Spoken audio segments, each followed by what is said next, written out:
შეურვას კაცურ ცხოვრებას. გრიგორ ორბელიანის ლექსი. რა არის ჩვენი სიცოცხლე? რა არის ჩვენი სიცოცხლე?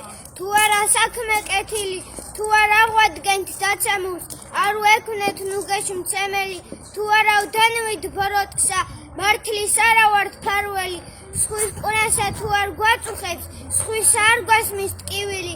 ამაზრის გულსა დანარგვით, დენვიდეთ სულ მოკლეობას, დენვიდეთ ძალას დამჩაგვრეს და მის საუსამართლობას, დენვიდეთ კაცის წამბიწვეს, უწმინდურ საგარეობას, დენვიდეთ ყოველს რაც უშლის, კაცისა სულის მაღლობას, მიეცით ნიჩსა გზაფართო და ყვენის წემაღისება, ნიჩსაძევ ზენა მხოლოდ კაცს და არა გვარი შვილობას. კაცი ის არის, ვინც არის ზეგართ მომადლი ცხებული, ვის მხოლოდ ღვაწლი არის კეთილი, მით მხარე დამშვენ.